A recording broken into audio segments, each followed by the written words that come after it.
everybody, please get to your seats. Please, let's get seated that we don't run unnecessarily late. Please, Vladimir is already getting wired. So it looks good. Vladimir is going to come. Please, ladies and gentlemen, I very much hope you had a good lunch break. Hello, hello.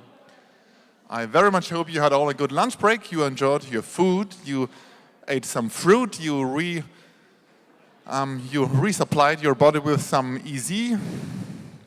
And yeah, it is now my very big pleasure and my very big honor to announce the first speaker of today's afternoon session, Vladimir Voykov.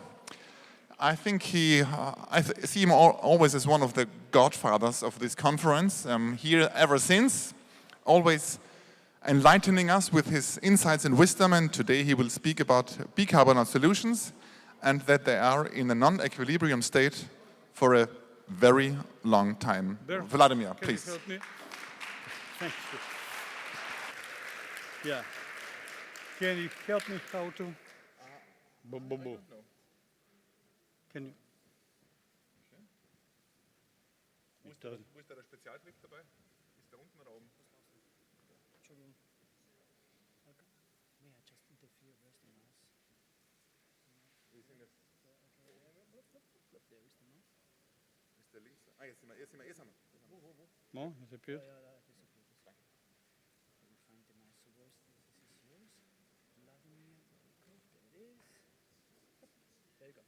Okay.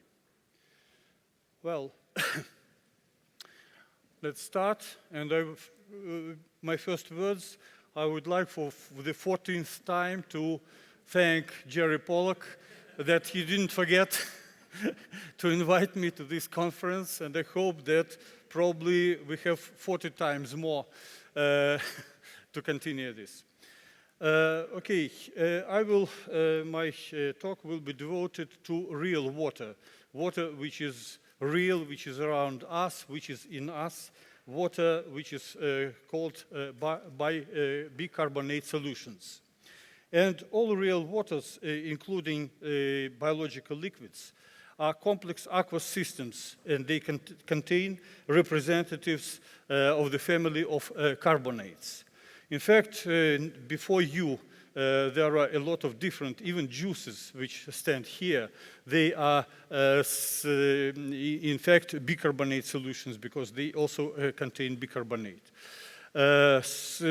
Bicarbonate, or better to say carbonate family, is very wide. It starts from carbon dioxide, which is gas in the atmosphere, carbon dioxide which is dissolved in water, and as a matter of fact, water likes very much carbon dioxide, and I don't think that everybody knows that it is more soluble than nitrogen and oxygen in water 40 times. More soluble than nitrogen, though on the first glance, carbon dioxide should be neutral.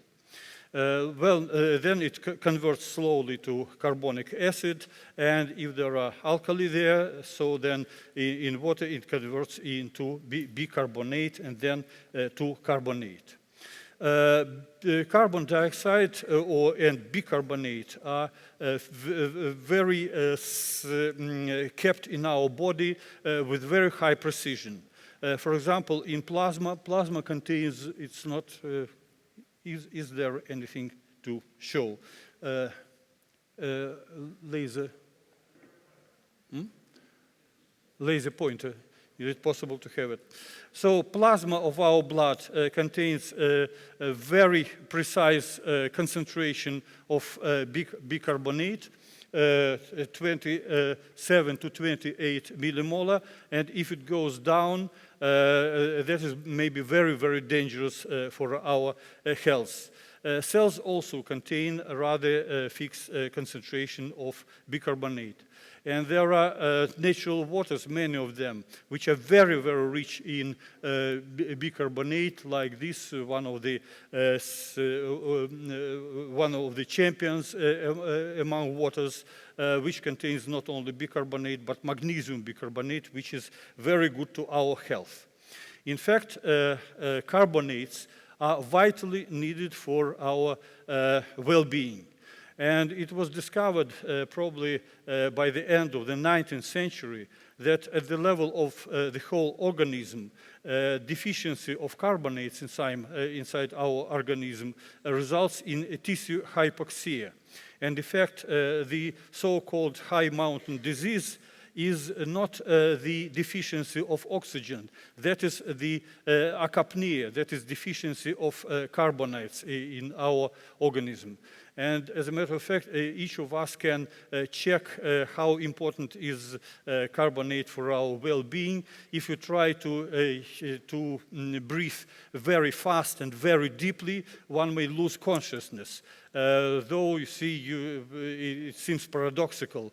You take more oxygen and lose consciousness. How can it be? Simply, when carbonate level goes down some threshold, oxygen is practically not consumed, not used for respiration.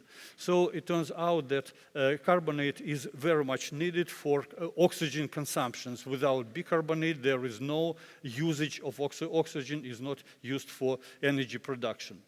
Well, there are also a lot of different experiments, a lot of different papers that which show that bicarbonate ions are very necessary for efficient DNA synthesis in many cell cultures.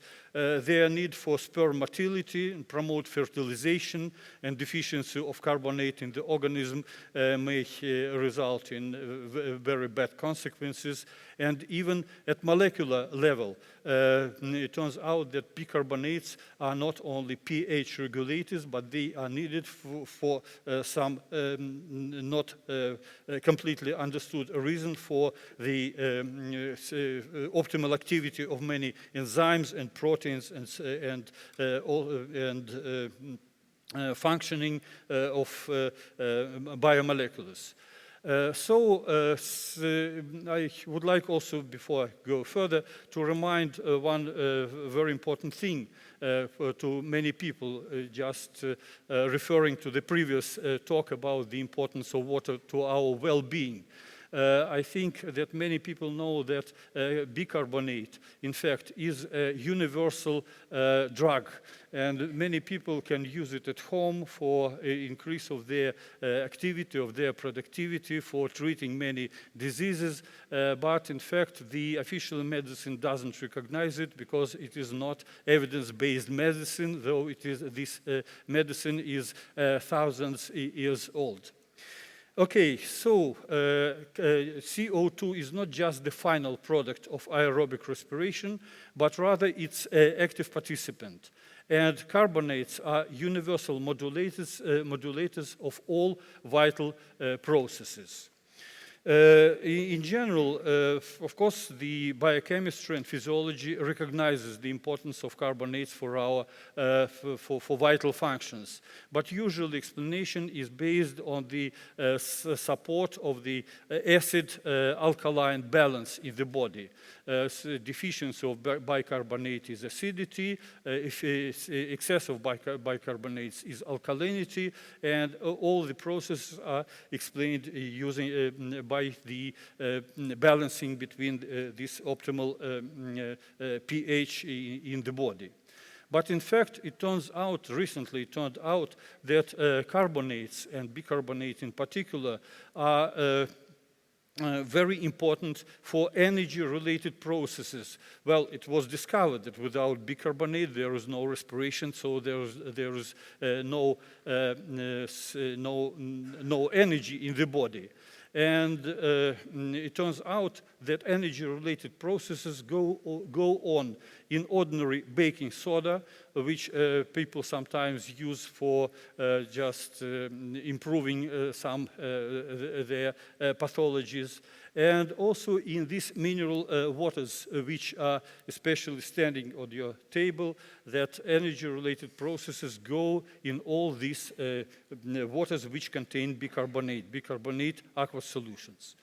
Now, already about a decade ago, even more, we found that using electron paramagnetic resonance method, we found that continuous generation of superoxide free radical takes place in bicarbonate aqueous solutions, especially if the solutions are illuminated with visible light. Then the production of superoxide free radical, which until now many people consider to be very bad, is produced in the best waters which we drink. And the production of free radicals and free radical related reactions can be studied also using chemiluminescence method. And we have found that addition of iron 2 salts in catalytic quantities to bicarbonate solutions results in the development of a wave of photon emissions. And both these observations prove that bicarbonate waters always contain reactive oxygen species, and these reactive oxygen species, like superoxide radical, hydrogen peroxide, are the products of water oxidation, which I called water burning. So just already I claim that in these all these bottles which stand before you, probably at a very, very low intensity, water is continuously oxidized, converting back into water. So in order just to see this photon emission from bicarbonate solutions using this iron 2, just we use a very simple approach. There is a photomultiplier tube, there is a test tube with some bicarbonate solution or artesian water solution or water, bottled water, and so on, which we add here. Then we add to this solution what we call reagent in catalytic quantities, iron chloride 2 or iron sulfate, and the intensifier of photon emission, luminol, which in this situation works as an internal fluorescent compound. So when we add reagent to this water, there is increase in photon emission, which may reach very, very high values, sometimes thousands, hundreds, thousands counts per second.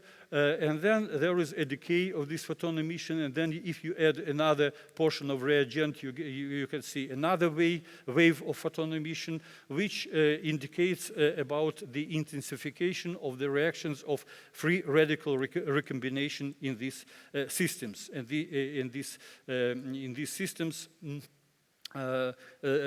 continuously there is production of these superoxide radicals which interact with each other, which dismutate.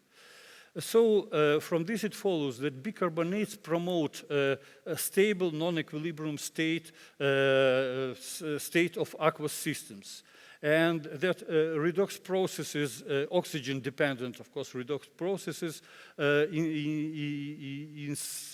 incessantly proceed in bicarbonate waters, and they compose a web of looped reactions in the course of which reagents are consumed and regenerated. And the existence of this web promotes stable, non-equilibrium, electronically excited state of bicarbonate water that is able to react to external irritations. Well, due to lack of time, I will not just dwell too long on this model of what's going on in bicarbonate solution and how water can burn in principle. But again, in order for water to be the donor of electrons, at least some quantity of water in the test tube and in this bicarbonate solution should be the reducing water. And this reducer water is just according to the model of Jerry Pollack, is easy water. So this easy water, it dissociates even if at a very low intensity, again into water, hydroxyl radical and free electron. This free electron would reduce oxygen producing superoxide radical, which we directly observed in these solutions.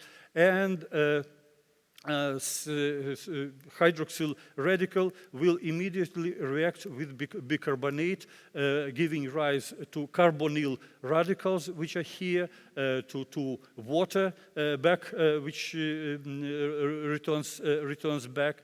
And this loop, and if we add to this system where all these reactions go on like in loops, add here iron, this iron is reduced and photon emission can be registered. So the model shows that in this system, in principle, these reactions may go continuously because everything is regenerated. Nothing is completely consumed and is regenerating. So if to use this approach by adding this reagent, what we call reagent, to bicarbonate solution and to follow the amplitude of photon emission, which is the indication of the intensity of these free radical processes which go on in the system, one can take, in this example, for example, the water like this, the mineral water was opened 1 week ago before this, and here each point is just addition to this mineral water of this reagent, and this is the amplitude of the wave of photon emission. So this, the scale is practically days, though time in hours. So you can see that this water breathes in a circadian rhythm. And then at some time point, there is a dramatic decrease in intensity of photon emission. And coincidentally, and then later on it turned out that it's not coincident because it is repeated. At the new moon, there is a dramatic decrease in intensity of these reactions which go on in this mineral water, drinking water, which we consume. And then after moon begin to grow, just again, there is a return back to original original intensity of photon emission. So at least here observation is for 10 days, and before this the solution was standing for 7 days. So it is a very long time behavior of this solution. Now, so it turns out that this water, which is all around us, is very sensitive to what they call cosmophysical factors. And one of these cosmophysical factors is geomagnetic field variations, which are called geomagnetic storms. Here one can see the correlation. I didn't even count the correlation coefficient between the AP index, that is the intensity of variations of geomagnetic field. The higher is the AP index, the higher is the intensity of variations, and blue spots are the the amplitude of photon emission from particular water or bicarbonate solution which was used for this test. So you can see that correlation between the intensity of geomagnetic field. So during this period of time, there were several these storms, and water reacted to the storms. And here there was again new moon, and the most depressed intensity of photon emission from this test tube. Okay. So this water, which is around us, which is all bicarbonate, in fact, solution, it is very, very sensitive, the conclusion, very, very sensitive to the very important cosmophysical events, such as geomagnetic storms, such as moon eclipse, and also I don't have time to show what happens with this water when there is sun eclipse. Also, it also feels it. Now, here, in order to see photon emission from this water, we each time needed to add to this water this iron, which could be like a probe for the intensity of the process which go in this water. But it turns out that if you take this bicarbonate water and add a very small quantity of hydrogen peroxide to this water, just a kind of initiator of more intense reactions, Then it was found that hermetically closed bicarbonate solutions activated with only 0.005 of the percent of hydrogen peroxide are the sources of luminol-enhanced photon emission for many months, even in the complete darkness. Here is one of the example of hundreds of tests. Here of the behavior of one test tube for a year and a half. This is photon emission. Here is at this point the system to the system hydrogen peroxide and luminol were added, and you see there is increase in photon emission for 1 month. For 2 months it's on the high level, then it drops down, and then continues for several months on the intermediate level, then again drops down, but still this photon emission after a year and a half after initiation of this reaction is still much higher than background counts. So that means that if you activate these reactions, they can go in the complete hermetically closed system for many, well, indefinitely, practically. Now, so how it goes on? When you add hydrogen peroxide and luminol to this bicarbonate system, there is a flash of photon emission, which decays within 10 minutes. And usually people, of course, we were not the first who observed this. Usually people stop there because hydrogen peroxide should be consumed, luminol should be burnt out. But if you have some time and continue follow what's going on, you can see that there is increase and increase and increase in photon emission, which is here reflected at this very long monitoring of this system. So we studied different properties of these systems, which are, by the way, not fading out bulbs, lamps. So this test tube just emits for very long time. And what was we also found that there are a kind of circadian rhythm. Here is for 1 week the test tube was standing before the window of the photomultiplier, and there are you can see this increase and decrease gradual of photon emission, but still it's a kind of a stationary state for a week. But next week there was a moon eclipse. And when moon eclipse started at this particular time, 1734, 5:30 in the evening, there was dramatic increase in photon emission from this test tube. It was just sitting in the photon counter device. And for 2 days after the eclipse ended, photon emission was on a very high level, and then it dropped down. And after 2 days, on the 3rd day, there was an unexplained spike of photon emission, and then it also continued to make small spikes. So again, bicarbonate solution is sensitive to such an event, and its sensitivity stays for very long period of time. So when we studied all these processes, we found a very unpleasant situation. When we take not one test tube, but 2 test tubes, 3, 4, 5, it turned out that photon emission intensity from identically prepared samples demonstrated anomalous scatter of experimental results. So here 10 test tubes were prepared, and 1 day after their preparation, you see the variation of photon emission intensity from different test tubes was twice. So standard deviation was very high. It was unpleasant to explain for us by non-precise work, but we could not, you see, make mistakes in order to get such errors of measurements. And when we started to study this phenomenon, we also found some very interesting details.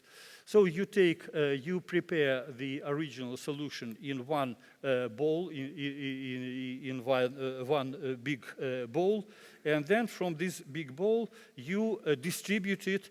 Well, in some cases we distribute it among 100 Eppendorf test tubes per 1 milliliter. So, and then measured photon emission from each test tube. Here are only 28 test tubes to which this solution was distributed, and measurement is after the 20 minutes after this distribution. You see that the variation of results is not dramatic. Well, there is one which is higher, there is one which is lower, but the rest are somewhere around 5% standard error of variation, quite normal. But if you take the same test tubes, and I repeat that they are hermetically closed and they stay in a test tube stand, next day you can see what happens with some of them. Here again, blue is the same as here, 20 minutes after distribution, and this is 24 hours after distribution. In some test tubes were taken from one and the same solution. There is a tremendous increase in photon emission. In some other, there is decrease in photon emission. And here is in this table, you can see that 20 minutes after filling, mean value of counts is somewhere about 2,000 counts per second, and standard deviation 6%, and 24 hours average photon emission increased, doubled, but variation became about 50% already. Nothing was done with these test tubes. They were kept under identical conditions. At this point, I need to say that these results and some further results, which I'll present a little later, were done together with Anton Fedorenko, which is here in this room, and his involvement in these experiments were very intensive and very fruitful. Okay, then we kept these test tubes for a very long period of time, here for about a month, and we are looking what's going on with photon emission from each test tube.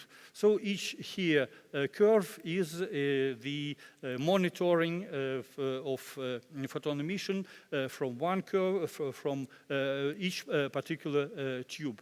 So you can see that at the beginning the variation is very small, then it increases, then it continues to be high, and then it again a little decreases.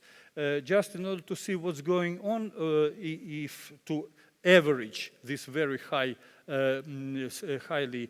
distributed data to make an average photon emission from all these 28 or 30 test tubes, you can see, so here is the average photon emission from them, and here is the change in standard deviation from the mean.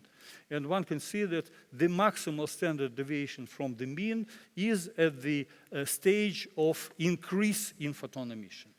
By the way, just what is increase in photon emission? That is, I would not go into details, that's an indication in branching chain reactions, like nuclear reactions, which are branching chain reactions or runaway chain reactions. So here in these test tubes, we see that the process becomes more and more intense automatically. That is just one of the indications of oxidative processes which behave like branching chain reactions.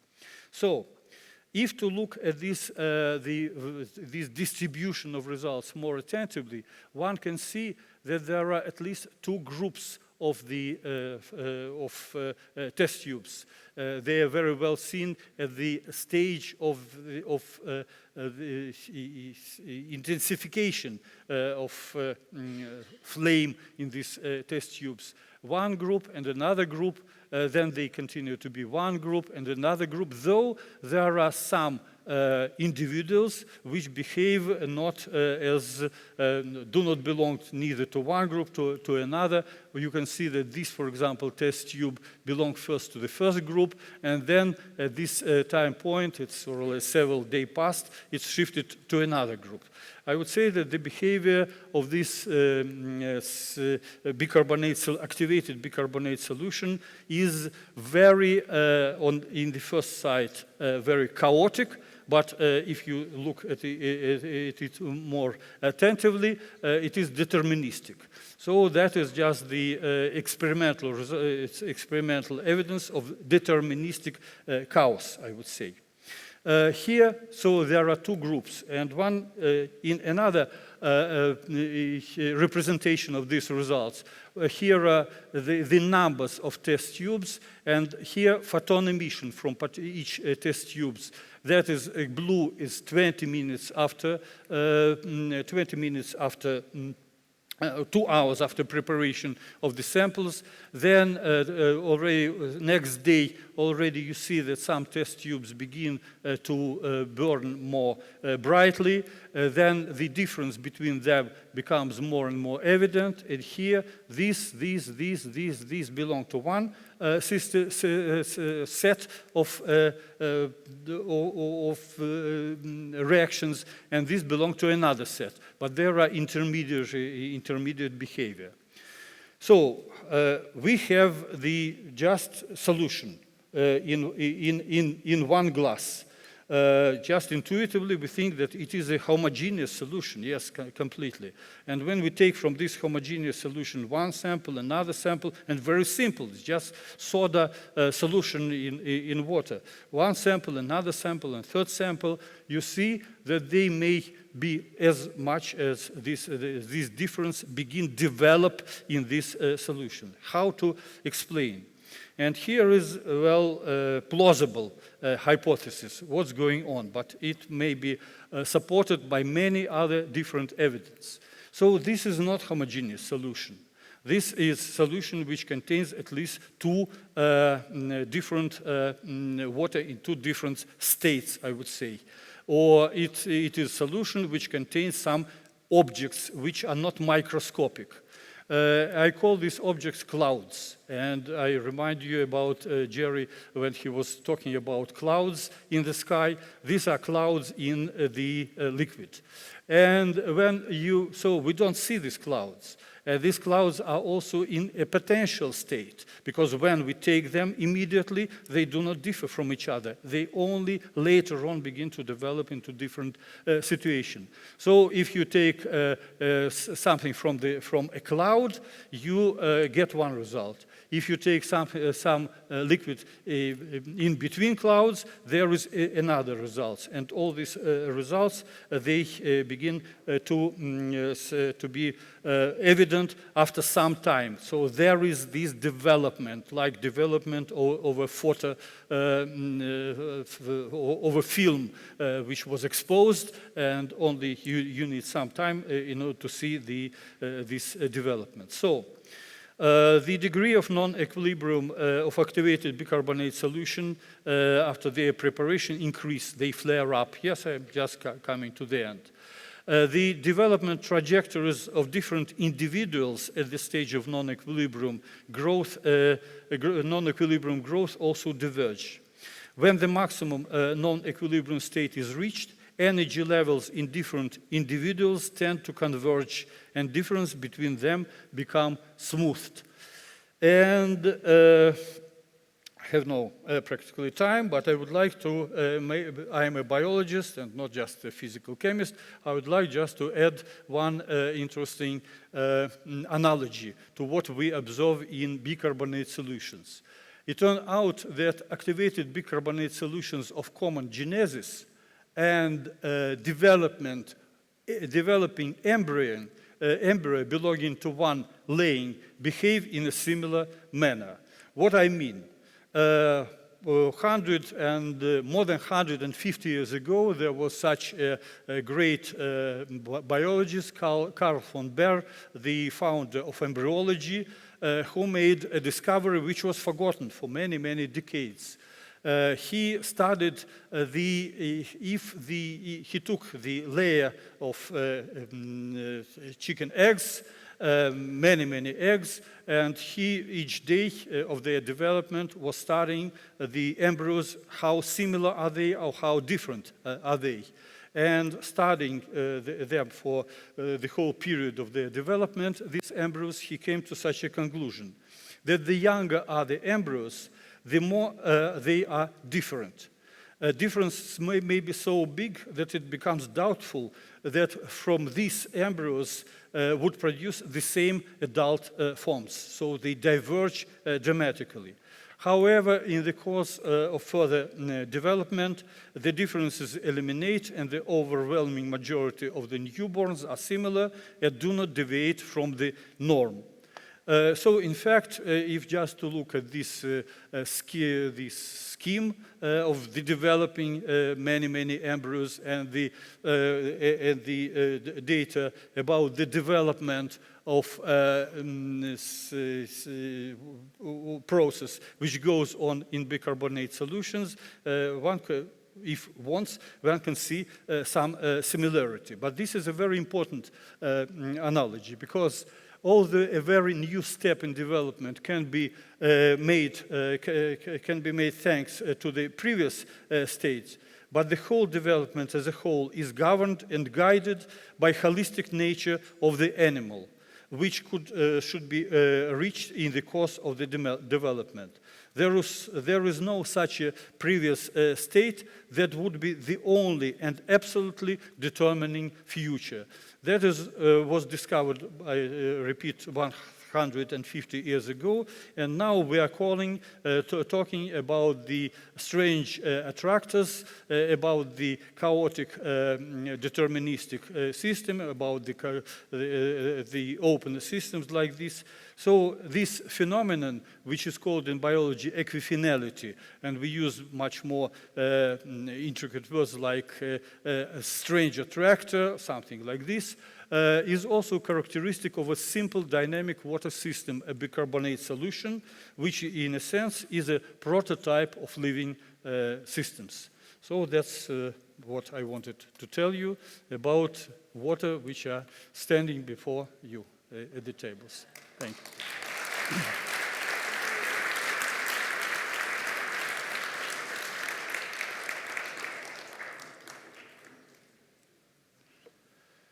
Thank you very much, Vladimir, for a fascinating talk, and we have time for some questions. Let's start with the boss, Jerry. So the clouds are intriguing, but you didn't say very much about the clouds. Could you say some more about the clouds and tell us? Yes.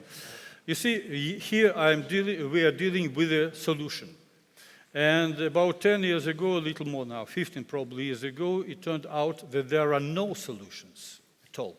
We are dealing only with dispersed systems.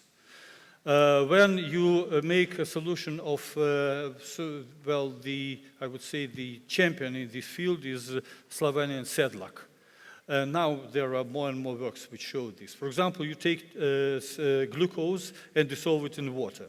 What we studied at school, at the university, that with time this glucose will disperse evenly, homogeneously in this solution, and everything will be like this. Now it was demonstrated that whatever you dissolve in water, initially it is more or less chaotic, and then there appears what they call now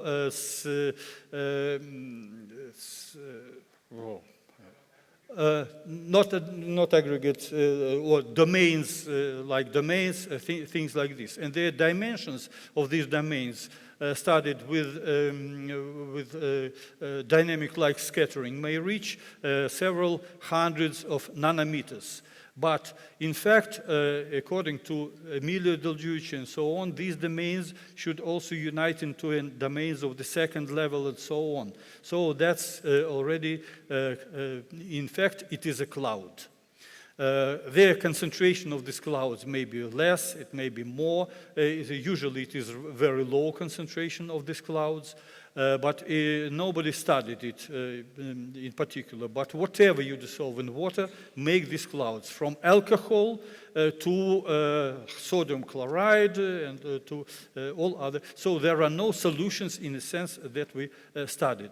Bicarbonate, from my point of view, being the participant in the reactions which activate water, should produce some other more specific clouds, but this is the research is needed further in this field. Wonderful, beautiful, very beautiful. Thank you very much, Vladimir. A brief question on, do you see any parallels between the surface tension measurements that, for example, Nigel is doing, and observing eclipse events, for example, and your PMT measurements that you do with this? Well, yes, of course, we didn't measure, I would say, the surface tension. But in fact, of course, when there are these cosmic events on which water reacts, it should react as a unit, yes, as a whole. And surface is not just a monolayer, as Jerry has demonstrated. It is just a skin of this of water. Of course, as our skin reacts to what's going on inside, so this skin should also react to what's going on inside this glass of water. Okay, I have a short question. Did you test a hypothetical contribution to this phenomena from infrared radiation? Well, you see, I will reformulate your question. You see, we have a test tube with bicarbonate solution which emits light, as a matter of fact, for many, many, many months. Where from energy? What is the source of energy? Well, my only explanation that again, in order to emit light, you need to have the conversion of easy water into bulk water and then return back to easy water and then to bulk water and so on. And what is the source of energy? We are working not in North Pole. Water is liquid. So it's enough energy to keep this, I mean, infrared energy to keep water liquid, though it is completely closed, of course, from the ambient light. But infrared is much more important for, so in fact I would only add that water can be looked upon not as a generator of energy, but a transformer of the dissipated energy, a concentrator into the high density energy of electronic excitation. We have time for one more question, please. Very brief and a very brief answer, please. Very short. I have a question about distribution of the samples. If all the... I have already answered, thank you, I understood, yes. Of course, we were thinking that when we put these test tubes in a stand, they somehow influence each other. Then we simply put them in the bag and mix them, and nevertheless the result was... No, there were different people just took part in these experiments. So, okay, thank you. I think we should really get on now. Vladimir again, let's give a hand to Vladimir. Thank you very much.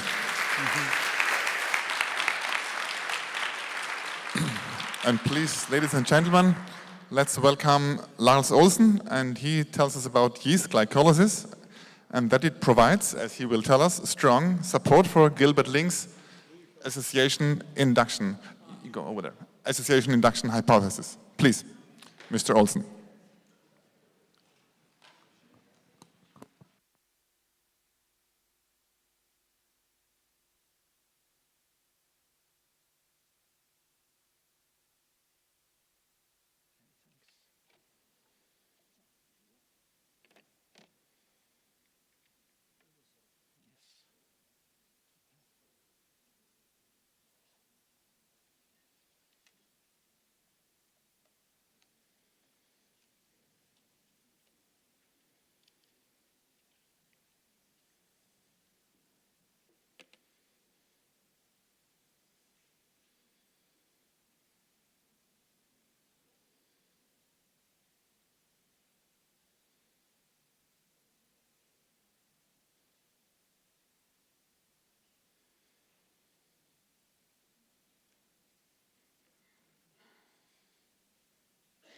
it works.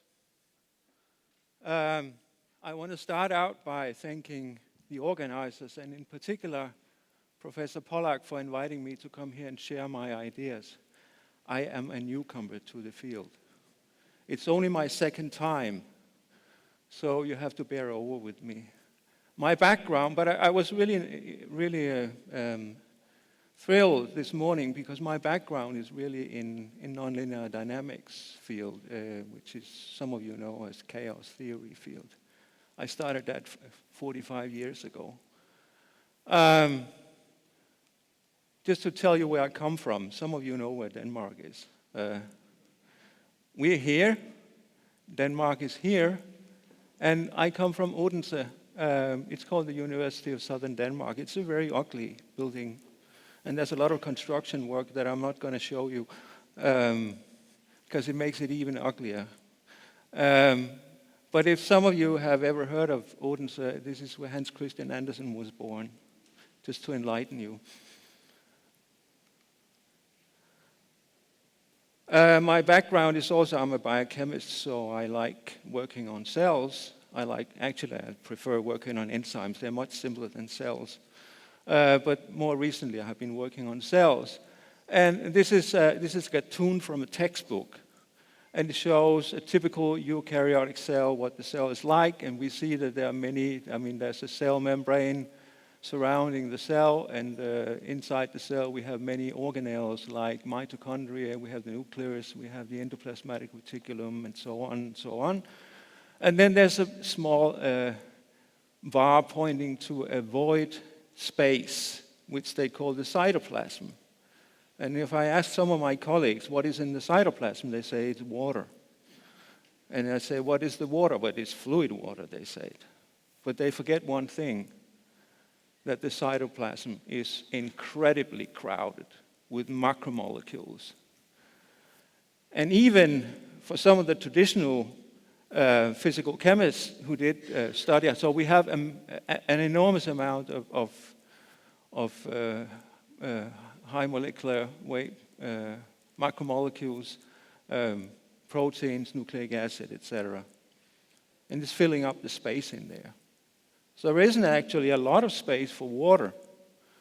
So even those that do molecular dynamics simulations, they recognize, and this is just done on a simple peptide in a concentrated solution. It may not even be as concentrated as what's going on in the cytoplasm. A lot of the water is bound to protein surfaces. And some of the water may be free, but very little of it may.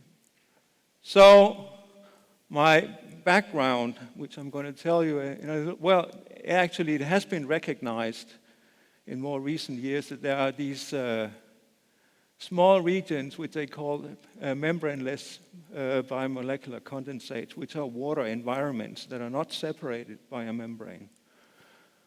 But all these people working on these they never mention this theory, which is called the association induction hypothesis. And it was developed by Gilbert Ling, and Professor Pollack talked a lot, some about it on yesterday. And I agree with Professor Pollack that it's a massive theory. And I tried to take Ling's book with me.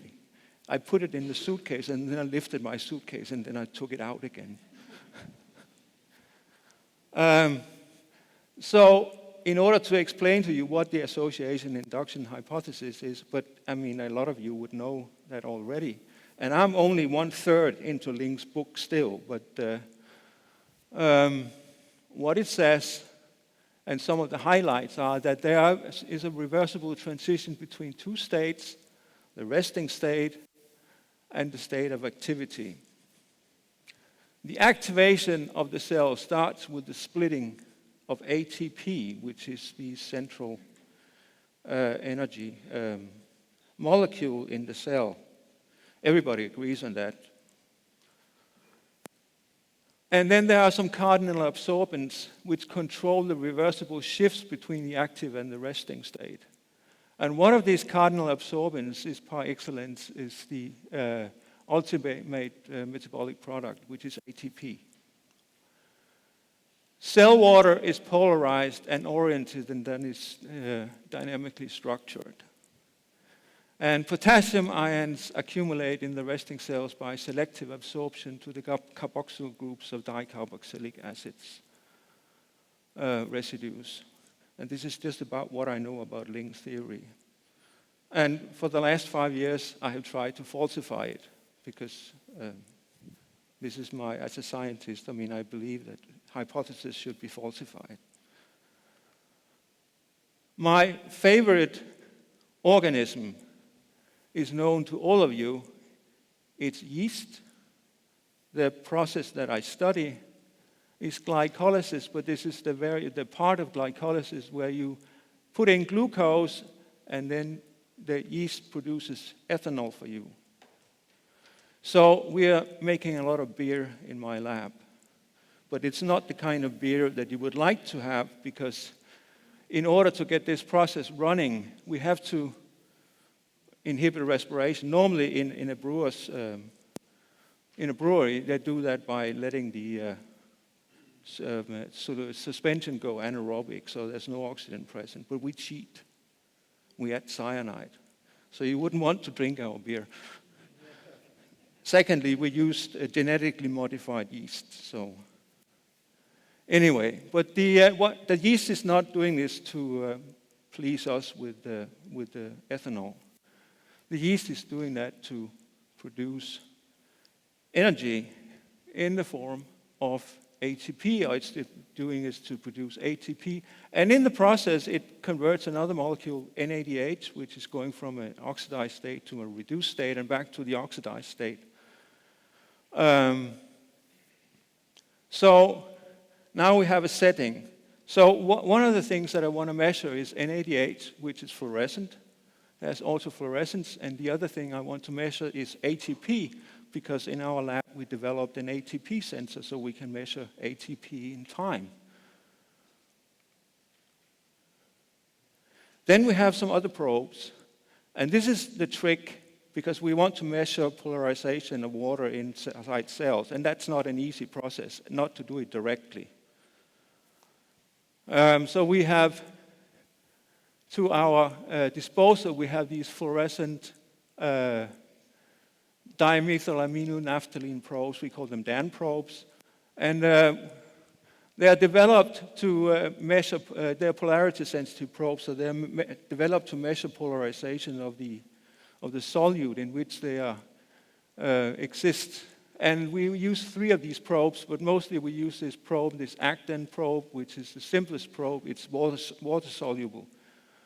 Little more complicated, and if you put a little propyl group instead of a methyl group in this part of the molecule, then you get something which is soluble in water and in lipid. And if you put a long hydrophobic chain here, then you have a molecule that's only soluble in lipid. But these probes have a dipole moment. And if you excite them, they change their dipole moment. And when it comes back to the ground state, they emit fluorescence. So these are fluorescence spectra of the 3 probes. The ACTAN, the ProDAN, and the LORDAN. And if we look at a fluorescence microscopy picture of the probes, then you can see that this is ACTAN. You can see there's a lot of green fitting with this. There's a large green peak here. Then there's a little bit of blue around in the cell, and this is corresponding to this little blue peak here. If we look at ProDAN, instead we see there's a lot more blue corresponding to this large blue peak in the blue region, and less green corresponding to this smaller green peak. And then finally, if we look at LORDAN, we say there's a lot of blue and almost no green, corresponding to this this peak here, the black spectrum. If we go back just to look at ACTAN, fluorescence microscopy of actin, then we can see some structures in the cell. And we can see where the dye is distributing. And what we see is that there's this blue region, we can actually identify them as what is called lipid droplets, which are lipid structures, spherical lipid structures in the cell. They usually center around the nucleus. Then there's this large region here which is unstained. That's the central vacuole of the cell. And the green stuff, and the green part of the cell is the cytoplasm. So if we look at the vacuole, you say, why it's dark? Well, is that there's no dye in the vacuole. But there's a lot of dye in the vacuole. You just don't see it. And I'm going to explain that in a moment. Now we have to go to what is the theory behind how these dyes work. We use this dipolar relaxation. So when you excite the molecule to a higher energetic state, then it relaxes back. After some time, it relaxes back to a low excited state, and then it comes back to the ground state. And various things will influence this. But what we are interested in is the solvent polarity. The solvent polarity, the polarity of water, will affect the relaxation and ultimately the color that it emits. So this is just to explain what is happening again. This is when we excite the molecule, the length or the dipole length of this actin probe is about 8 angstrom and more when it is excited. And when you excite it, then it comes back, and if it can come back in two different ways. If the solvent that is in, which is water, is moving very fast. If the water is fluid, then the water molecules move very fast. Then some of the energy is spent before the molecule can relax back. Then some of the energy is spent in ordering the water molecules. So there's not so much energy when the molecule relaxes back to the ground state. If the water is immobilized or moves very slowly compared to the relaxation time of the fluorophore, then the fluorophore can almost all the energy you invested can come out as fluorescence. So you have blue fluorescence. So if there's fluid water, then the fluorescence in the green region and the quantum yield is very low. If there's immobilized water, then the fluorescence is high, and when it's in the blue, and the quantum yield is high. We use a special function which we call the GP function, which is sort of this the intensity in the blue region minus the intensity in the green region divided by the intensity in the blue region plus the intensity in the green region to measure the polarization of water inside the cell. And basically you can see, you can calculate that if this GP value is 1, then almost all the fluorescence is blue, or essentially all the fluorescence is blue. Then the number is 1, and the water is very polarized. If it's -1, there's no fluorescence in the blue, and all the fluorescence is in the green. Then the GP function is -1, and then the water is disordered and fluid. And now we're set to go. Now we can do our brewing experiments. Oh, yes, sorry. We just tried this out on the easy zone. We took a piece of naphthalene and put it in water, and then we put our probe in the water, and then we noticed that the GP value of the was decreasing. First it stayed almost constant, and then it was decreasing as we moved away from the surface of the Naphian. And I should just mention that because Professor Pollack showed with a different dye, with a pH-sensitive dye, our dye is absolutely insensitive to pH. So now we're set to go. So what we do here is we measure three things. We measure NADH, we measure ATP, and we measure this water polarization, this GP function in the yeast. And we start out with the ATP, we measure with this nanosensor, which we inserted into the yeast cells.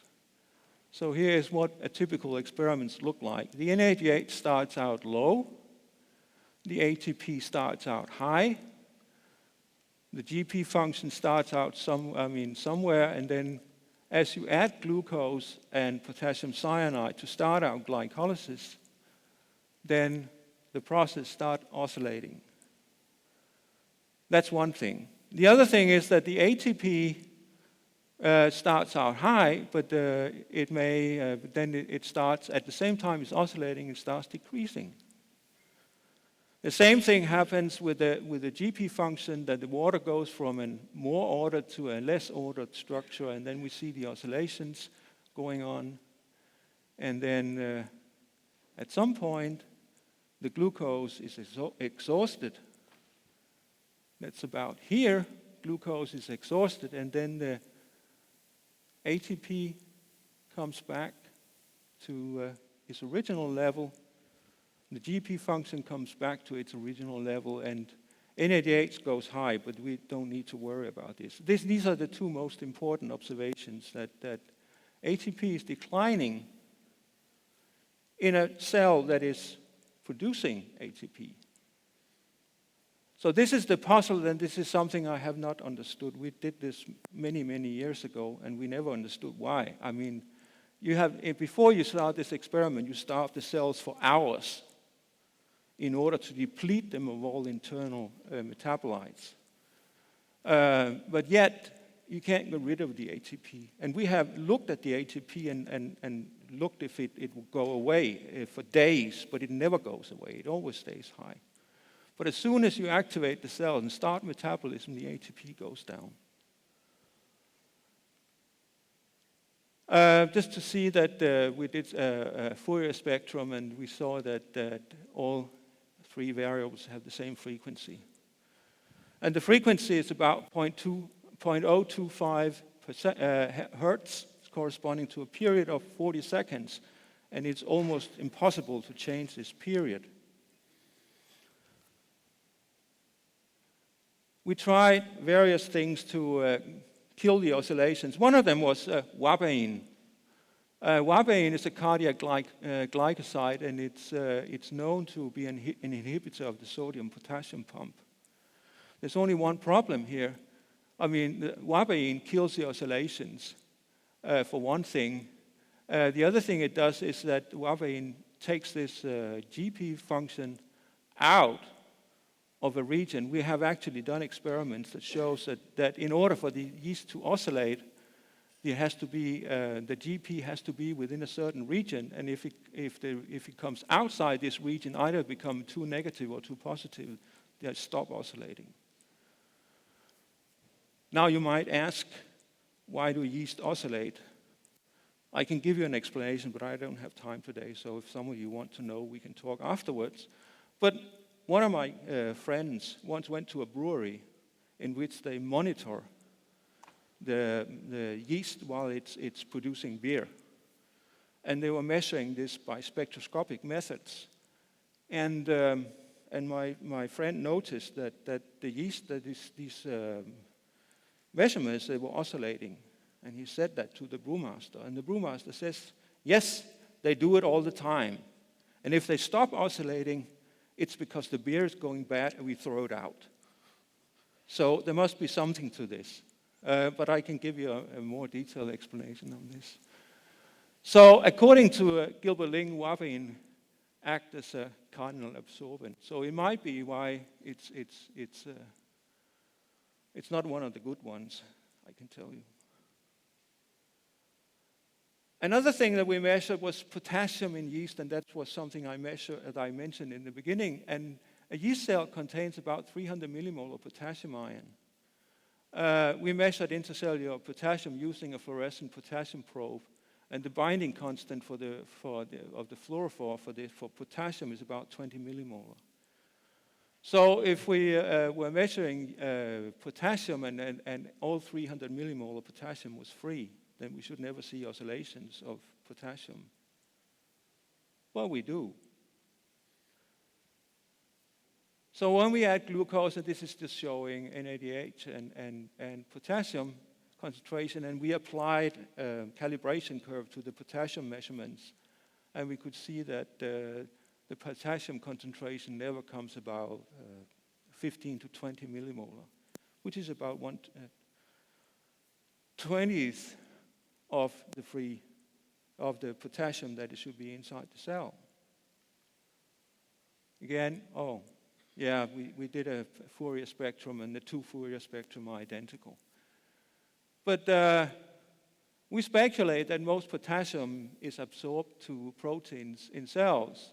So these are potassium-binding proteins, and inside, there's also maybe some free potassium, but most of the potassium will be bound to these proteins.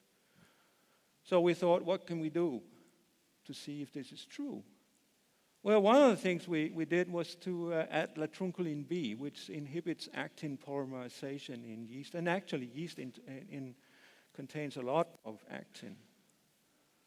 What we see here is if we apply latrunculin B, and we have to let the yeast sit with the latrunculin B for a while, but then if we apply it, then we see that the potassium concentration comes out high. So we think, at least that's our interpretation of the experiments, is when you inhibit actin polymerization, then the actin comes out as small globular proteins which are not binding potassium. But while it's in the polymerized state, there's a lot of sites for binding potassium. At least that's our interpretation. So, just brief introduction. My brief introduction into Gilbert-Ling's theory is that if I go to my colleagues and ask them and say, what is the ATP in a cell that has been starved for hours? They would say it's low. What happens to ATP when you give it a metabolite and start metabolism? They said, ATP will increase. What is water in the cytoplasm? Well, you think it's in a fluid state. I actually took a poster with my results once to a biophysics meeting, and I was talking. A guy came around. He was the only guy who came around to see the poster, and he said, "I don't believe your results. Water in the cell is fluid." So that was it. And if he had said in the vacuole, I would have agreed with him because we don't see any signal in the vacuole from the vacuole. Metabolism, it should be unaffected by WABAine because the target is absent in the yeast, so WABAine should have no effect. The concentration of free potassium ion is high. When actually people use the measured potassium concentrations in order to, with various equations like the Goldman, the Nernst equation, and so on, to calculate membrane potentials. But if the concentration of, so they assume that the concentration of free potassium ion is the same as the one that you measure, by flame photometry and so on. And concentration of free potassium is unaffected by actin polymerization, and why should it be that? So here are the results expected by the AI hypothesis. So there's a reversible transition between two states, the resting state and the state of activity.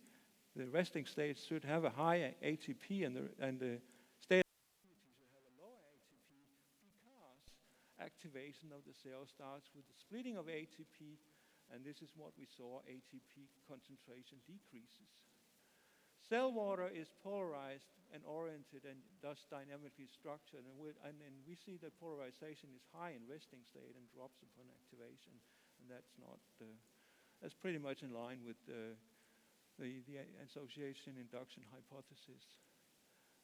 Potassium ions accumulate in the resting cells by selective absorption to the carboxyl groups.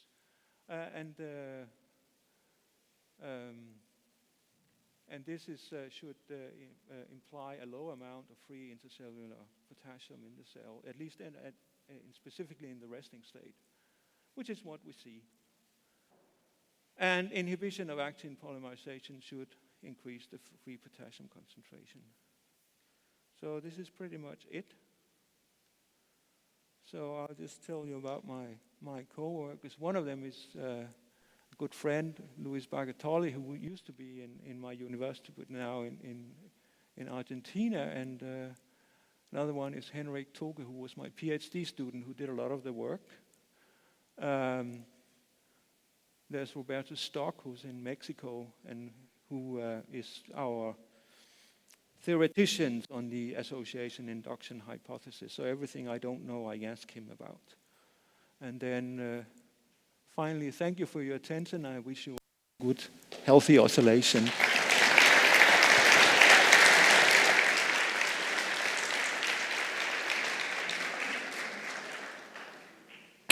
Thank you very much for your presentation, and we will have time for questions. Nigel, please, let's start with Nigel now. Please. Thank you very much for the very good presentation. Thank you. When you measure the oscillations, are the oscillations of all of the cells synchronized in any way? I love this question. Yes, yes, yes. And if so, how? So, I knew you were coming with this question. The official explanation, I mean, everybody agrees that the cells synchronize. I mean, and think about it, you have 1 billion, 10 to the 9 cell in this little, our solution is 1 ml solution with 1 billion yeast cells, and they're all synchronized. If you look at them in the microscope, you can see that the whole microscope is lighting up and fading again. And even if you look in different regions of the cell, then you can see that every bit of part of the cell is synchronized. And the official version of the synchronization is that it's acetaldehyde, which is an intermediate. But in order to have acetaldehyde as synchronizing the cells, because it's diffusing between the cells, you have to assume unusually high, or we say unrealistically high diffusion constants for acetaldehyde. So I don't know what synchronized, but I think it could be water. Next time one of your colleagues suggests that the water in the cell is in the liquid state, ask them, when you cut yourself, how come you don't lose all the water?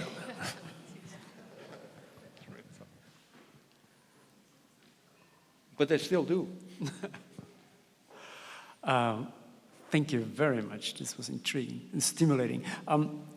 In system theory, there are concepts of memory functions in cells, and they use it, for example, in Anabena when they expose it to phosphate concentrations. So when you give them a slight stimulus in phosphate concentration, the cells behave like that, as you have shown. But if you give them a shocking concentration, they usually die. They just can't cope with it. So can you induce a gradual increase and then show that these have a learning and memory function in terms of maintaining this information so they can recall, we had this already in a later exposure event? I'm not sure. We have given them a massive concentration of phosphate.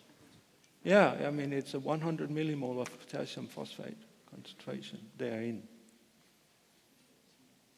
Sorry? Oh, yeah. I mean, that's a very good idea. We can talk about it later. Yeah, I have 2 questions. Thank you for this wonderful talk. First, I wonder how exclusive is the exclusion zone? When you added your fluorophore with a polarization-dependent spectrum, wasn't it excluded from the exclusion zone? No. So you got sufficient solubility to monitor the GP ratio, right? Yeah. And the second question is that you said in the end, our brain did not have a target in the yeast cells. Isn't there no sodium, potassium, ATPase in there? Or what gave you the idea initially to add that to block this ion transport? Well, it was actually Ling's book. Ling says that, he questions the idea that WABANE is an inhibitor, a specific inhibitor of the sodium-potassium pump. He says it's a cardinal absorbent. And so we thought, why not try? If anybody has any other good ideas we should try, I actually do all the experiments myself. So I don't have any students. I'm an emeritus, so I do all the experiments. I have all the fun.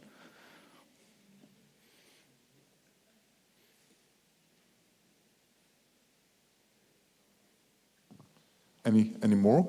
Maybe a last very quick one? Okay, if not, then again, thank you very much for a very brilliant presentation. Thank you very much. Thank you. So, for the last presentation in this session, it is my very big pleasure to announce Michiko Hayashi and Akiko Stein, and they will give us information about follow-up studies on Masaru Emoto. Thank you very much. Thank you.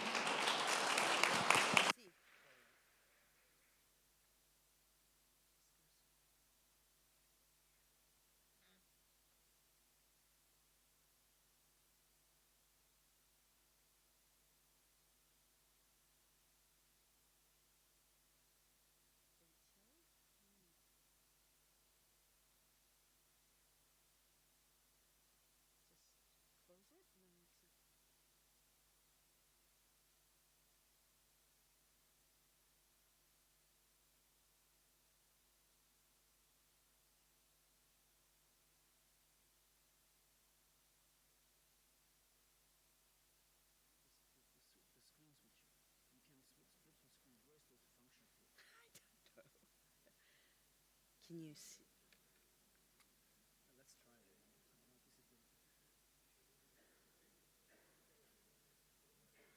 It must be some shortcut because it's in Japanese, so I cannot read that. Okay. Function, maybe. You should switch this, extend the screen. Screen. I don't know. I don't know. Did come up with pop-up should come up. Mm-mm. Nope. Nope. Nope. This is the brightness? No? Oh, that's a brightness, yeah. Okay. Nope. Everine? I think Everine, we could use the break. Everine, you wanted to make an announcement, please. This is now a good occasion, I think. Thumb drive? Yeah, this is for the poster presentation for this afternoon. All the poster havers, if they want to present, please come to me and then we can add your poster, or just if you don't have a poster but do want to present, I can put your name on the list. And what will happen is after the break we will have these presentations here. Everybody gets 3 minutes, so I'll have a timer to keep to the time. And then after dinner, we have the poster session in there. So please come to me. I will be in the break. It's reserved for that, so I'll be here. Thank you.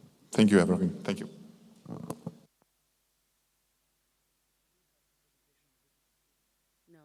I have data in my thumb drive.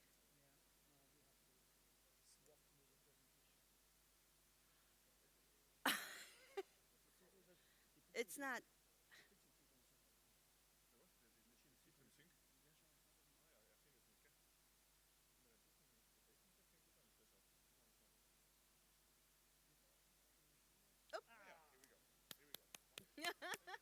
Well, thank you so much. Do you have the microphone ready? Okay. Well, thank you so much for your patience. And thank you so much, Jerry, for having me and Akiko here to share the follow-up studies after Masaru Emoto. My name is Michiko Hayashi, and I was Dr. Emoto's personal assistant for 10 years and a half until he passed exactly 5 years ago.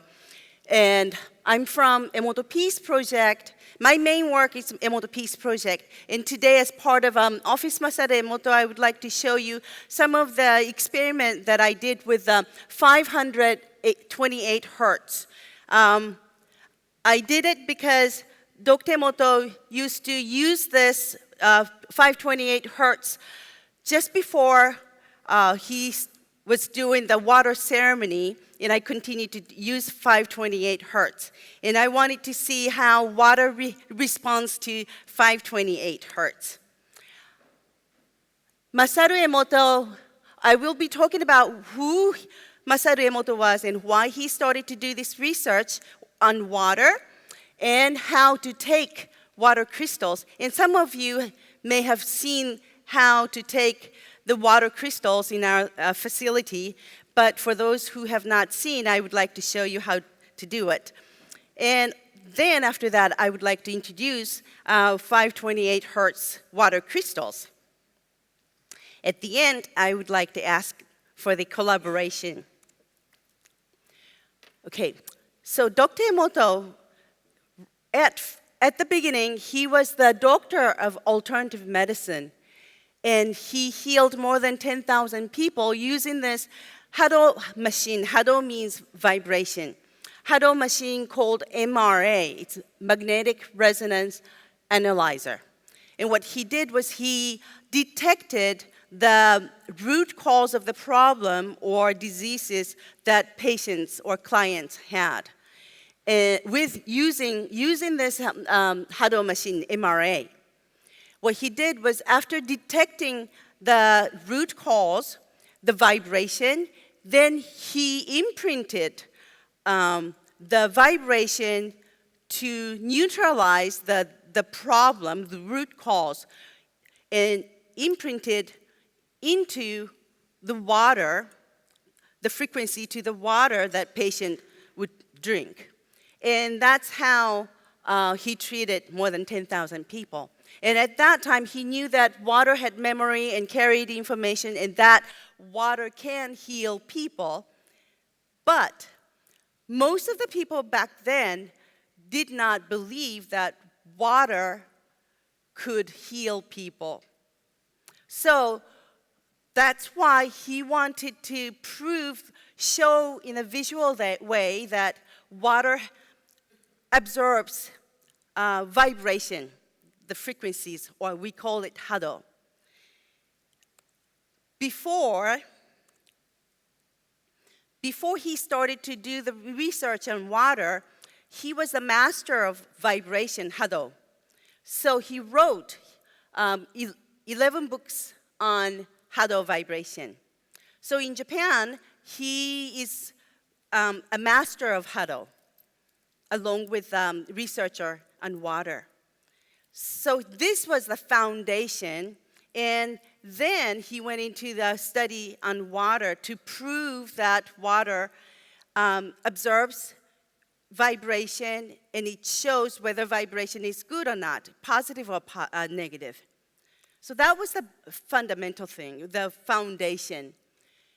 Now, today I would like to show you the experiments that I did with 528 hertz. And that's a solfeggio frequency. And the reason why I decided to do this is because I use it, and also developments in the brain science research have shown that certain frequencies can relax human mental states. So 528 hertz attracts attention and has been used by biochemists because of its DNA repair effect. 528 hertz frequency may influence the water molecules that surround the DNA helix, and thereby bringing about healing effects on DNA. That's something that I wanted to see and how water responds to that. Now I would like to show you how we take water crystals in our facility. We have a big cold room. We have 2 cold rooms. And within the cold room, we have a refrigerator. And the temperature of the refrigerator is normally minus 25 degrees.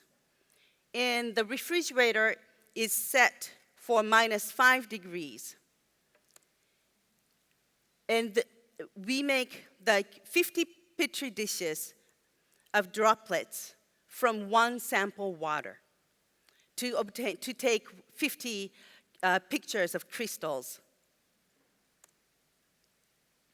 So after making 50 petri dishes of droplets, we freeze them in the refrigerator that is in the cold room. And it takes about 3 hours to freeze them. Then when 1 droplet or the small droplet of water is frozen, it makes it more like a mountain shape when it's frozen. And on the top of that mountain shape, we can observe water crystals. And in the refrigerator, we have this microscope of 200 times. And on top of that microscope, we have this camera so that we can take pictures of the water crystals. Focusing the microscope at the tip of the ice. So the formation of the ice is very important too. Sometimes if it's not really formed nicely, like a mountain, most of the times we cannot find crystals. On top of that, we can find it. And this is how we find the crystal from that ice, droplet of ice. And when we find it, we have to focus it. And when we find it, we start taking the pictures. And 1 crystal, the life of 1 crystal, water crystal, is about 2.5 minutes. With the light of the microscope, it starts to melt. And that's when we can observe the water crystal. And it starts to grow and melt in about 2.5 minutes. Now, today, I would like to show you how I did my experiment of 528 hertz. I played tuning fork. I have one in here. And using 2 tuning forks of 528 hertz, it sounds like this.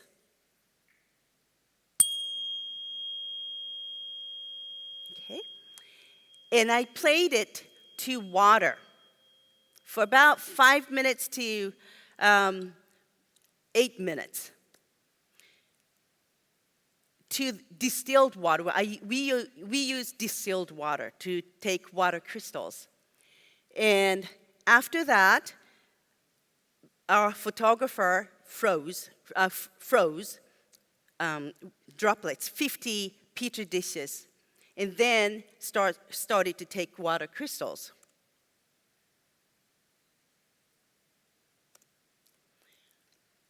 We took water crystals from the water that was exposed to 528 hertz, and also we took crystals from the distilled water that I did not play 528 hertz to see the differences.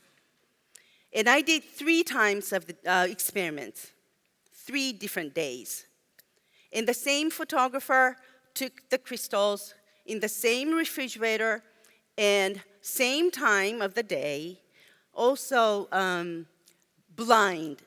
He did not know which one was exposed to 528.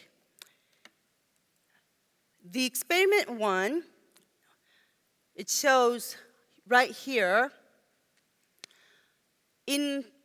indefinite ones. That means they're not hexagonal. So their shape is not really beautiful. And that was not treated. It says not treated with 528 hertz to water.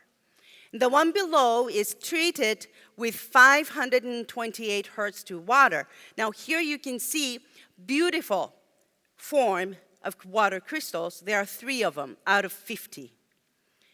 In hexagonal crystals were 4 of them out of 50.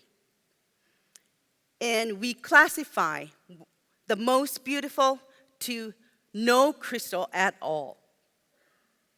And then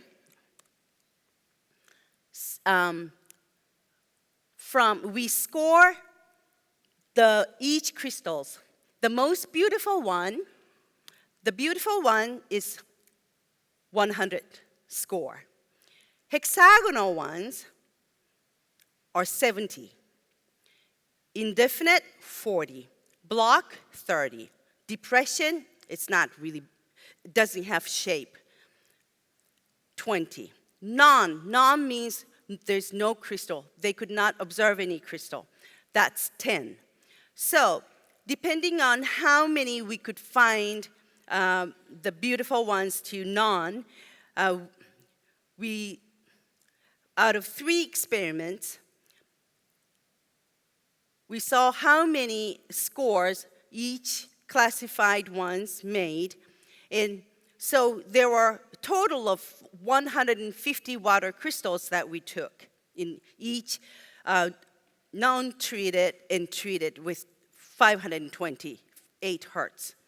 Non-treated, that means just a regular distilled water, the same distilled water but not treated with 528 hertz. The most beautiful ones were 5 of them, so the score was 500.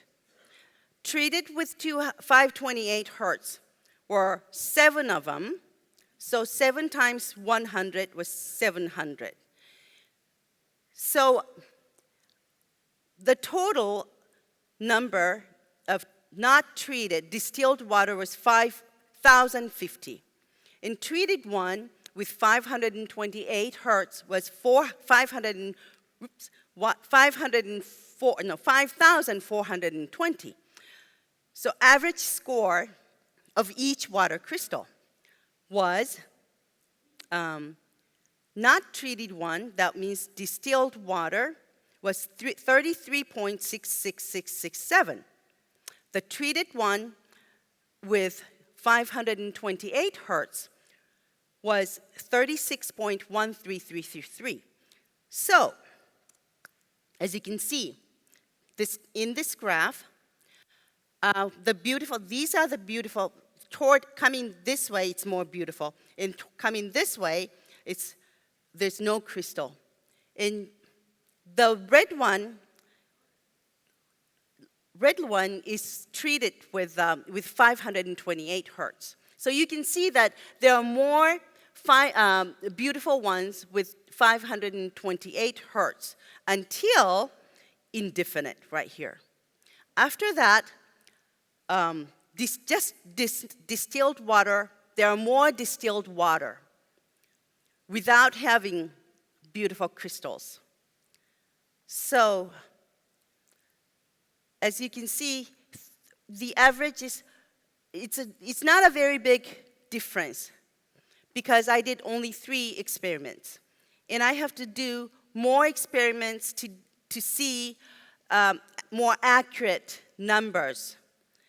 But from my experiments of 3 times with solfeggio frequency of 528 hertz, the conclusion that I have is it seems that 528 hertz affects water slightly so far with 3 times of experiments.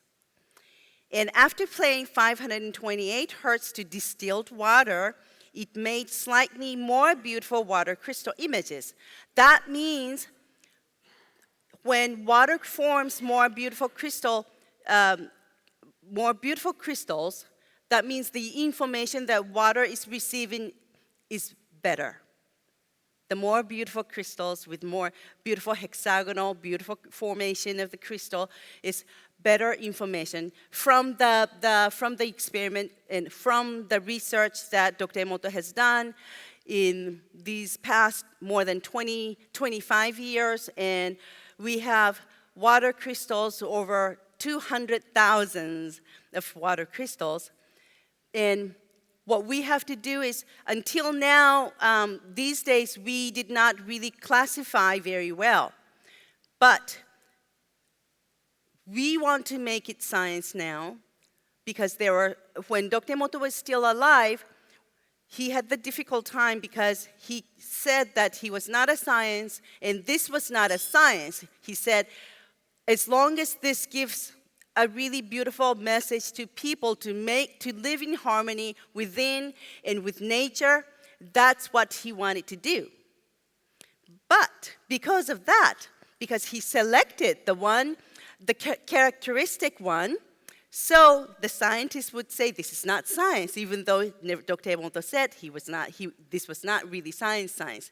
But now, with your collaboration and with our research facility that we have, we would like to make it more science. Thank you. Thank you so much. Thank you.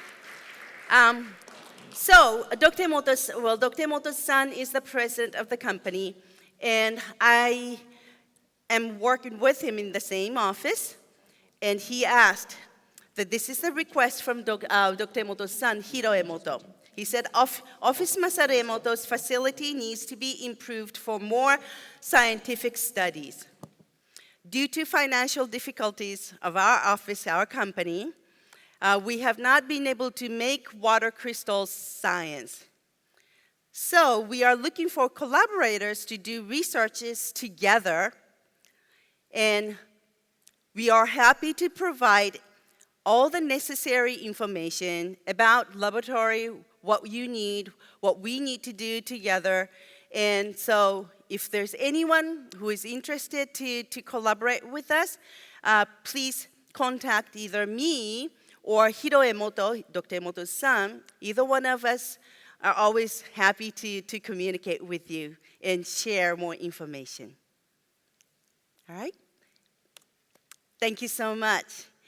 And I would like to give my microphone to my coworker, Akiko Stein, who lives in Germany. Okay? Thank you so much.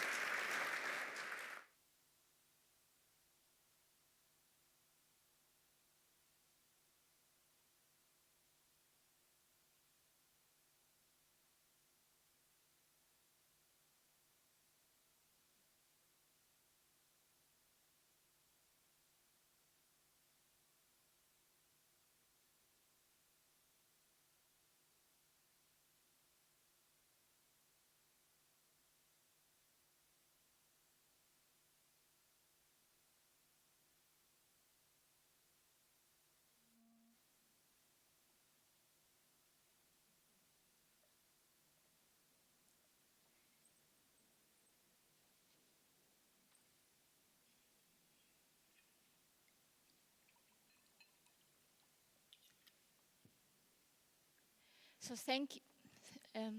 It's okay? Yes, working. Yes, thank you very much for the opportunity. I'm very moved to stay here and share my my work and also my heart inside me with all of you. And today, because my colleague Mitsuko explained about how to make the photograph or what the former work of the late Dr. Emoto, I'm going to show about my thought through my work. It's about loyalty of water.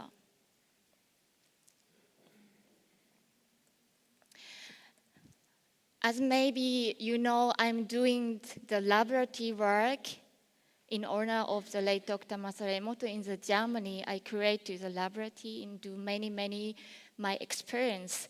So for me, I made a friendship with drop of water, and I became very humble because I realized water is telling us much more than we can yes, immersing. And today I want to show the result of my experiment which I made in my laboratory. I'm going to show how the water, if it is informed with the MRA devices, how water look like with the water crystal photograph. It is experiment number 1. And experiment number 2, if the people drink this informed or just harmonized or coherent water, how the saliva of our body can react. So I used the possibility of dark microscope and to make it visible. It is the experiment number 2. And experiment number 3, I collaborate with my friend which also work with dark microscope. I look into the liquid blood. If people drink this harmonized, informed water, what happens inside us with our body? Because more than the 60% of our cell are blood cells. So I think it makes much sense. And how Michiko already showed you, drop for drop, I prepared. And before I show the result, I just want to share my thought. You see this picture about the opening. Why I showed this picture? Because that is exactly what I'm just making experiences each day, each encountering with each drop. And I just imagine with this drop, if this drop could write out its own history without our imagination and our without limitation, it will explain the secret of universe. That's what I'm feeling. So for me, it is not just only one drop. And before the result, I just want to also share some my workshop work. I share this with children. I do sand or salt experiment with kind of cymatic and show the beauty, and also liquid water. And children just understand. I don't have to explain about it anymore. And some of the water crystal photograph I made by myself in my laboratory, you see each photograph is different. But for me, every one of them is so special. Behind this picture, it is so many history, so many emotion. And especially this one, the bottom of left side, I have to share one story. It's coming from the special spring water and the twin brothers just taking care of this water more than 20 years. And I had the opportunity to visit this place, and I had a blessing to just make sample and do the crystal photograph. And what I saw was just amazing beyond my imagination, because I saw the twin crystal in the water. So maybe you understand what I'm feeling now. And so that make my mind so stay here on the talk about loyalty of water. Water is for me very loyal because it's like a mirror, can adjust and look always different, but never losing its own quality. And just let me talk about also the gene or destiny or something like that. You see many seas. It is the destiny or just every life gene lose our life? I don't think so. And you see some trees, it was not supposed to grow up like this, but it made the best out of it. And I had some great opportunity to have the conversation with the epigenetic professor, he was teaching about intelligence of cell. And he was telling me, and I could not forget, and I want to share with you the sentence he said to me. You know, Akiko, genes are not destiny. A person's health is not generally a reflection of genes, but how the environment is influencing you. The genes are a direct cause of less than just 1% of diseases. 9% is how we respond to the world.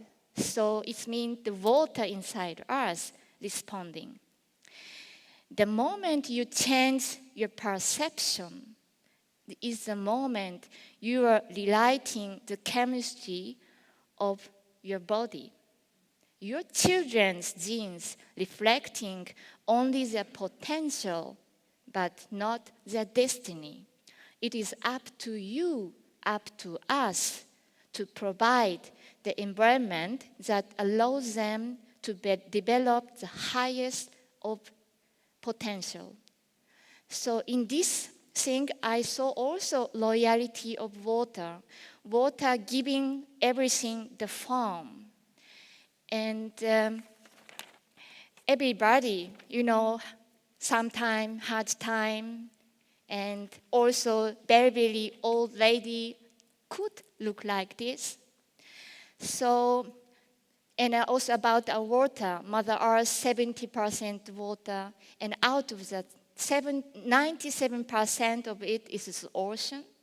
Only 5% drinkable water. There is a similarity, parallel in our body, 70% of water, and only 2 or 3% is our consciousness. 97% is our unconsciousness. We are not aware of that. And teeth, bone, heart, lung, kidney, whatever we are talking about, so much water, much more than we can just imagine or think about.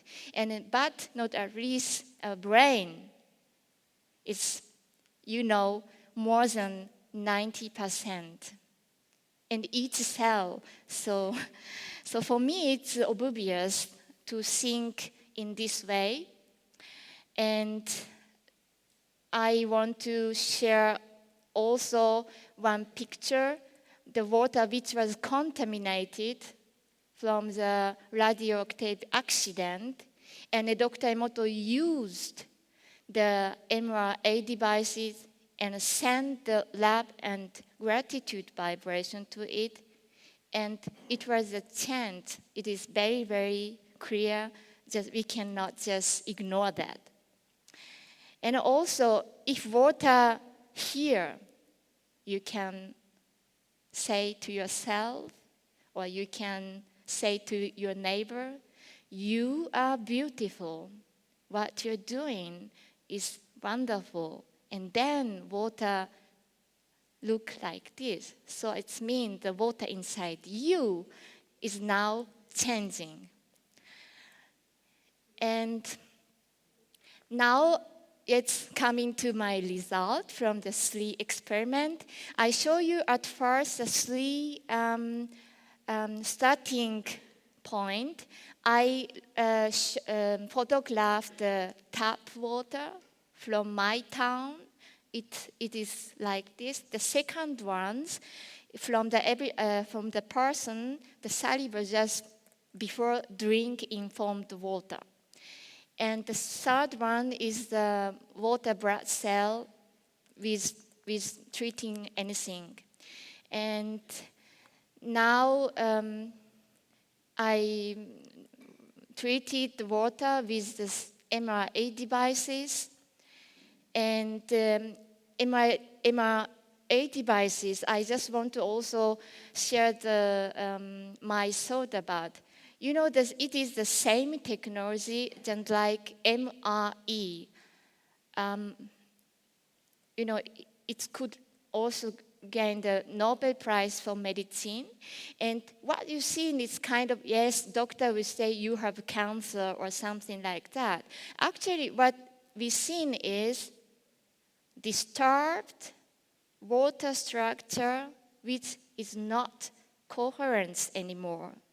So for me, it is obvious that information which can be put into the water, it is possible to bring the harmony and coherence in our body. So now I'll come to the result.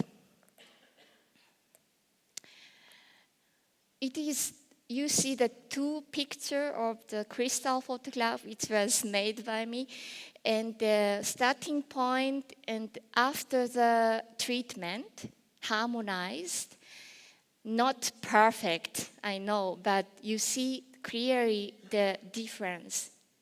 Again, the loyalty of water, just searching for harmony, to the freedom, to be in living, in vital.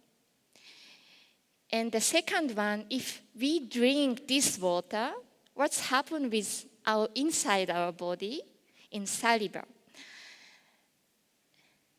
And this was the starting point. And another picture, it is under the dark microscope.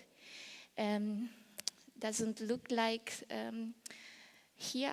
I see more clear. But you see the structure and the shape which is more in harmony. And the blood also start to create and get free each other and starting moving. And if I see those results, and every experiences I'm doing in my laboratory as a friendship, special friendship between water and me, I become so humble to every phenomena behind every single daily life. And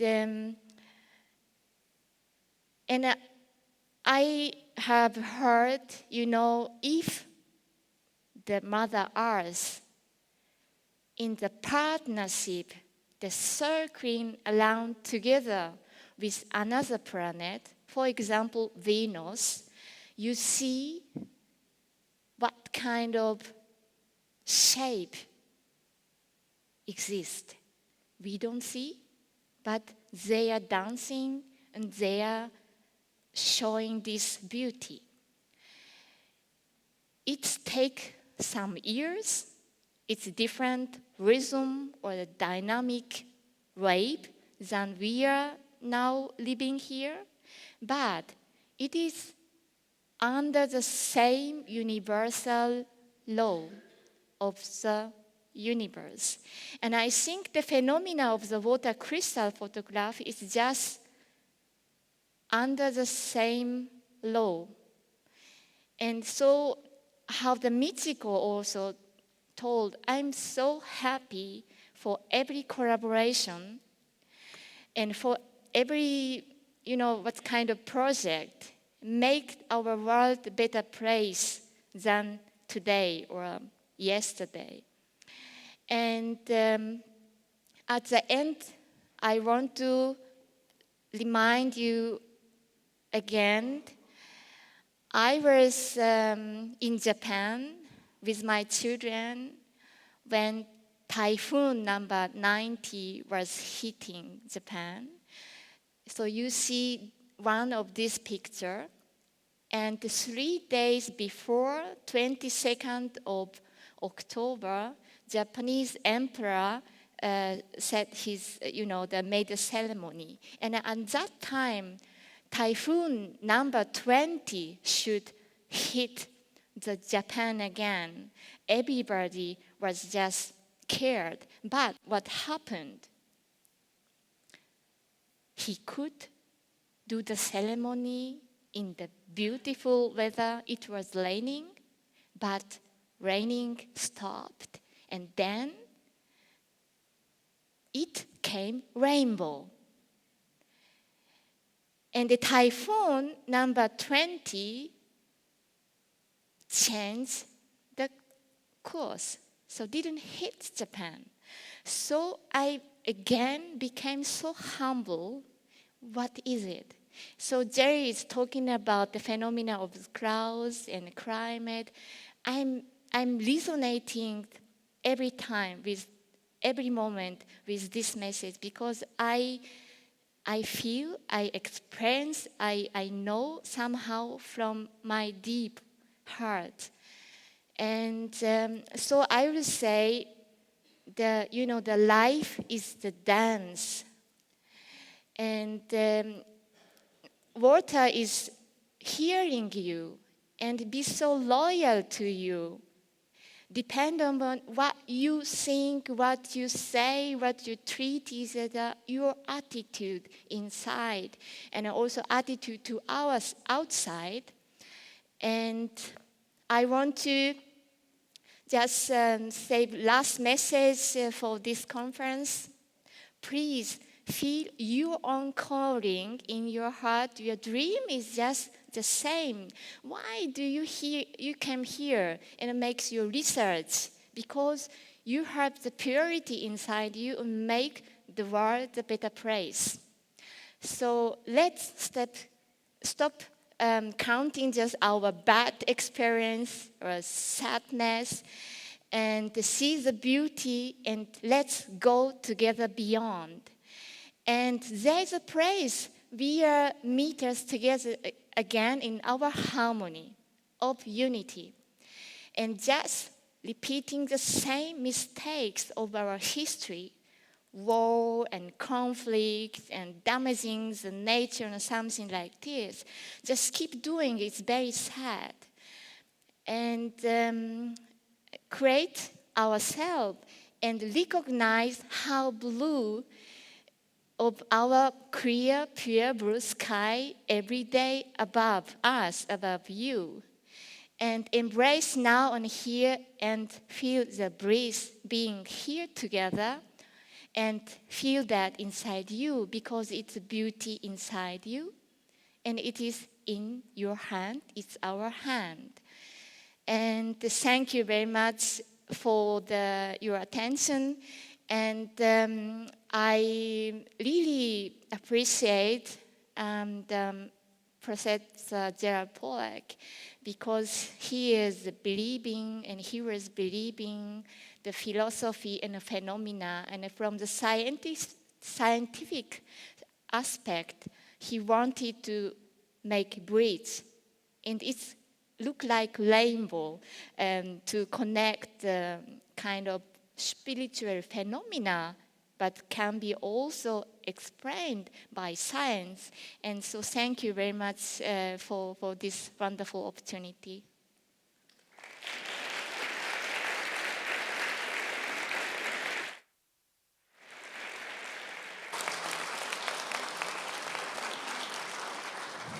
And sorry, I forgot, and I wrote down just my email address too. If you feel some kind of resonance, just some collaboration offer, or just project idea, please feel free to write to me. I'm really love to something good, something great with you. Thank you. Thank you. Thank you very much, Akiko, for a beautiful and emotional and I would say inspiring presentation. I think we should definitely have and take the time for questions for both you and for Michiko. Please, if you would come up to the stage. Any questions, please? Comments, yes, please.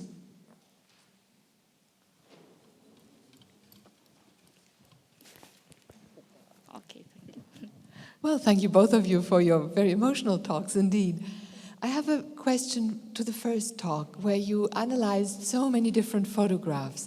And I was wondering whether the photographer took the series blind, meaning that the 50 Petri dishes were mixed randomly with one another, and the analysis should also be carried out not in two series, but completely random.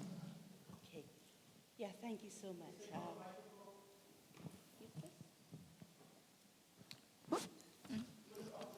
Switch on. Just switch it on. Switch on. Yes, okay. Yes. Yeah, okay. Thank you so much for your question.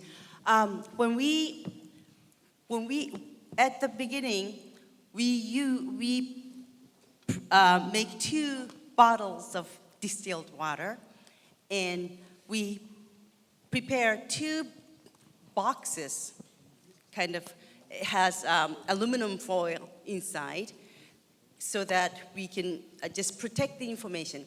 And after I hit 528 hertz to 1 bottle, we put it in 1 bottle, and the other one is stored in another bottle. And photographer will bring both of them, but he will not mix the Petri dishes together, because if he does it, he will not know which one is which. So he will be making 50 Petri dishes from this bottle and freeze them, 50 of them. And then he makes another 50 Petri dishes from this bottle, from this sample, and freeze them. But at that time, he doesn't know which one is which. So he will be taking 50 of this. We put sample A, sample B, and he doesn't know which one is treated with 528 hertz. Picture? Make a rating. Okay, we have 5 people who rate them. We have we decide whether it's, depending on how hexagonal, whether they are hexagonal or not, and even if they are more beautiful than just simple hexagonal, or if it's misshapen. So those are the classifications that we classify. Sorry, I think we should Randomized? Yes. go on to the next question. Sorry, excuse me, please. Please, we should go on to the next question, please. Thank you both very much for excellent presentations. And my question is for the first speaker, and I want to congratulate you for taking the time to do the science behind the beauty crystals. Well, thank you I think it's incredibly important, and I really like what you're doing. So the question I have is the relatively few numbers of beautiful crystals that are present. Did you just do the tuning fork once and let it dissipate, or how long was your exposure? You may have played it for about 5 minutes to 8 minutes each time. Yes. I did it 3 times, 3 experiments, so. Right. Yeah. So you really haven't done a dose response to see how, like, if you get an increasing number yeah. I expected to have more beautiful crystals, but I was kind of, to be honest, a little disappointed. And that's why I would like to repeat more experiments to see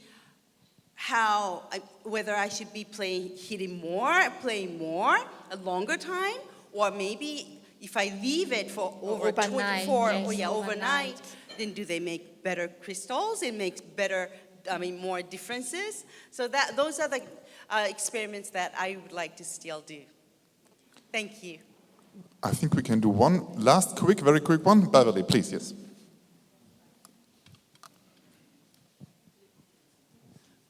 I'm interested in working with you, and I'd like to know, what is the sample size? What's the volume of water you pipette on the Petri dish? And Petri dish, we make the droplet about this 1 centimeter diameter.